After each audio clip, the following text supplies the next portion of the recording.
Assalamualaikum warahmatullahi wabarakatuh. Perkenalkan kami dari kelompok 3 beranggotakan Rahma Syafitri, Syapna Nurrohmah, Tio Hasparabi, Pipaldi Ananda Pito, Wawan, Weldi Oktaviandi, Yuninda Setiawati. Di sini kami akan mempresentasikan hasil kerja kelompok kami, yaitu agregat kasar. Apa itu agregat kasar? Agregat secara umum, agregat adalah material yang dominan dalam konstruksi konkrit. Hampir 70% sampai 80% lebih berat konstruksi konkrit adalah agregat. Agregat terdiri dari agregat halus atau pasir dan agregat kasar, kerikil atau batu baur, dan jika diperlukan menggunakan bahan pengisi atau filler. Agregat kasar adalah komponen utama pembinaan struktur konkrit dan memiliki peran penting dalam proses membantu konkrit. Agregat kasar terdiri dari serpihan batu yang ukurannya lebih dari 4,80 mm atau 4,75 mm. Agregat dengan ukuran lebih besar dari 4,80 mm dibagi lagi menjadi dua yang terdiri diameter antara 4,80 sampai 40 mm disebut kerikil beton dan yang lebih dari 40 mm disebut kerikil kasar. Batuan. Batuan dalam penggunaannya di pekerjaan teknik sipil dapat dibedakan menjadi dua bila direhat dari ilmu yang mempelajarinya. Yang pertama yaitu ilmu geologis. Batuan sebagai mineral yang terbentuk melalui proses terbentuknya batuan. Yang kedua, ilmu geoteknik. Batuan sebagai mineral yang di atasnya, di dalamnya, dengannya dapat dibangun berbagai macam konstruksi. Jika dilihat dari proses terbentuknya, batuan sebagai mineral dapat dibedakan menjadi tiga, yaitu batuan beku atau magma, batuan endapan atau sedimentasi, dan batuan peralihan malihan atau metamorf. Di sini saya akan melanjutkan tentang agregat di Indonesia. Karena posisi geografis dan geologis Indonesia yang terletak di daerah tropis, di mana sebagian besar dari daerah Indonesia terkena jalur pegunungan berapi, maka Indonesia sangat kaya dengan jenis-jenis batuan alam. 1. Geografi, geologi, dan iklim. Indonesia mempunyai geografi, geologi, dan iklim panas dan basah yang berganti sepanjang tahun.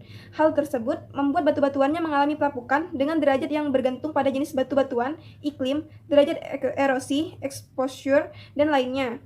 Pengaruh yang paling besar berasal dari iklim setempat. Semakin panas atau semakin dingin iklim setempat, semakin besar pula derajat pelapukan yang akan mengakibatkan dekomposisi dari batu-batuan. Produk akhir dari pelapukan ini adalah tanah residual. Batuan di Indonesia umumnya terdiri dari igneous vulkanis yang mudah seperti basalt, dolomit, andesit, porphyrias, tuff, ashes. Lebih dalam lagi dapat ditemukan granit dan batu-batuan sedimen di laut, yaitu sandstone, limestone, dan malstone. Batu-batuan ini sering didapatkan di lipatan dan patahan pada gugusan atau pegunungan. 2. Karakteristik agregat. Jika dilihat dari sumbernya, agregat dapat dibedakan menjadi dua golongan, yaitu agregat yang berasal dari alam dan agregat batuan. Contoh agregat yang berasal dari sumber alam adalah pasir alami dan kerikil. Sedangkan contoh agregat buatan adalah agregat yang berasal dari stone crusher, hasil residu terak tanur tinggi, pecahan genteng, pecahan beton, fly ash, dan residu PLTU, extended salt, expanded slag, dan lainnya. Interaksi antara iklim setempat dan geologinya akan menghasilkan tiga macam jenis quarry, yaitu sumber daya alam dari batu-batuan atau deposit yang dibedakan menjadi tiga. Yang pertama, quarry batu-batuan dari bedrock. Yang kedua, pasir sungai dan batu-batuan yang digali. Dan yang ketiga adalah pasir dari pesisir pantai dan sumur-sumur yang mengandung pasir dan batu-batuan. Untuk quarry batu-batuan dari bedrock, quarry ini membutuhkan pengeboran dan peledakan yang menghasilkan bermacam-macam ukuran yang perlu disesuaikan dengan kebutuhan. Untuk pasir sungai dan batu-batuan yang digali, pasir yang digunakan dalam campuran beton jika dilihat dari sumbernya dapat berasal dari sungai ataupun dari galian tambang. Agregat yang berasal dari tanah galian, yaitu tanah yang dibuka lapisan penutupnya, biasanya berbentuk tajam, bersudut, berpori, dan bebas dari kandungan garam. Untuk pasir dari pesisir pantai dan sumur-sumur yang mengandung pasir dan bebatuan, pesisir yang landai dan delta-delta sering dijumpai di Indonesia. Meskipun tidak terdapat pada setiap tempat, pantai biasanya terdiri dari batuan bulat dan fragmen kerang-kerangan. Di belakang pantai mungkin terdapat laguna tua yang dipenuhi material organik atau lumpur dan silt yang tercampur dengan batu-batuan dan pasir sungai. Agregat yang berasal dari pantai ini mutunya agak kurang karena banyak mengandung garam-garaman. Garam-garaman tersebut menyebabkan pasir banyak menyerap air dan dari udara sehingga kondisi pasir akan selalu basah atau agak basah yang tidak dikehendaki dalam pekerjaan beton. Pasar ini juga menyebabkan terjadinya pengembangan ketika beton sudah jadi. Karena itu, sebaiknya pasir pantai tidak dipakai dalam campuran beton. Agar diperoleh material yang baik, pencucian kadangkala perlu dilakukan untuk membantu. Jika volume agregat yang dibutuhkan dalam campuran beton, maka tindakan terbaik yang harus dilakukan adalah mencampur beberapa jenis agregat menjadi satu, sehingga diperoleh hasil yang diinginkan. Baiklah, selanjutnya akan dilanjuti oleh selanjutnya. Mengolah agregat.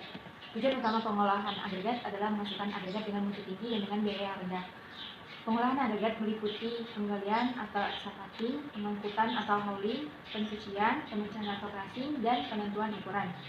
Akan tetapi, pengolahan agregat tidak terbatas hanya pada usaha-usaha itu saja, tetapi juga dimulai dari penggalian dan harus diakhiri dengan penimbunan dan penyerahan agregat di lapangan. Jenis agregat.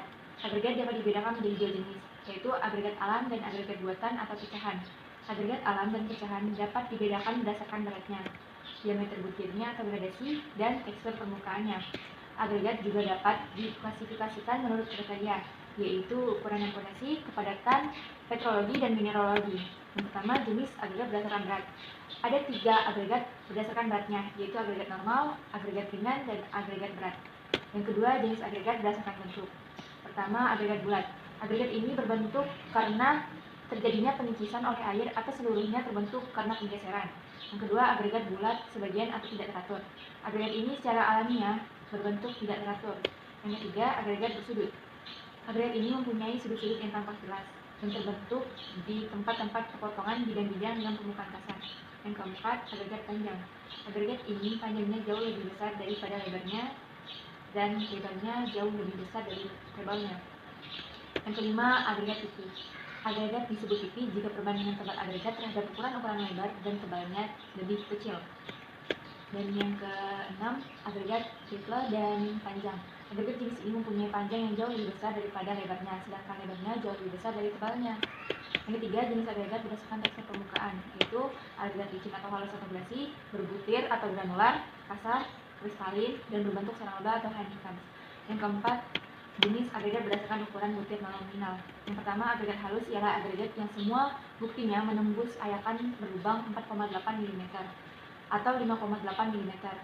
Yang kedua, agregat kasar ialah agregat yang semua buktinya tertinggal di atas ayakan 4,8 mm atau 5,8 mm.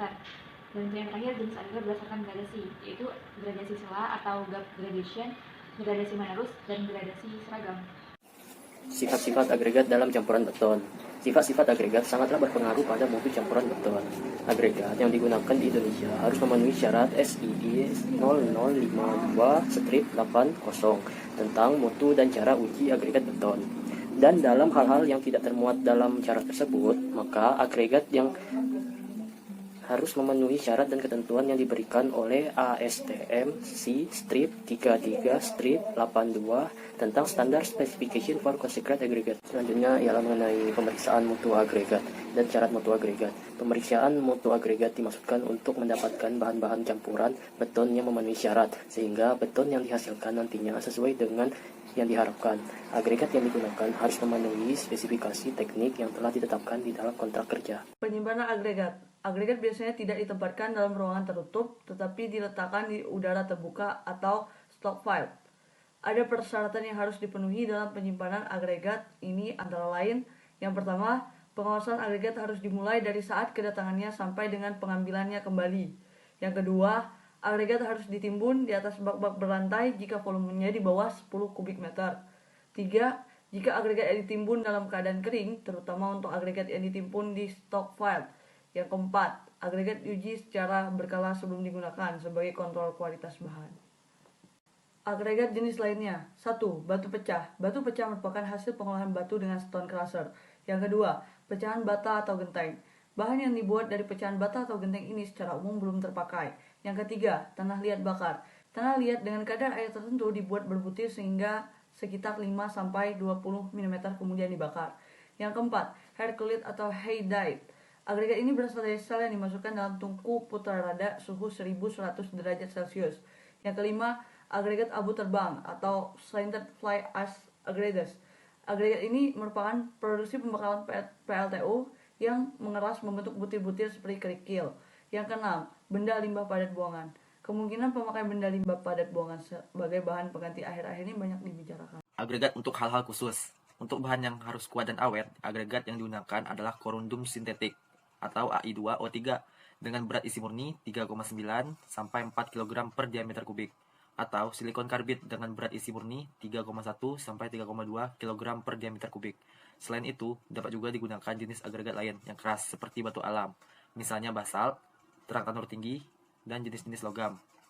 Agregat untuk membuat bahan tahan panas dapat berupa lempung yang tahan panas dengan titik lebur tinggi, yang terpecah-pecah menjadi butiran-butiran dengan berbagai macam ukuran.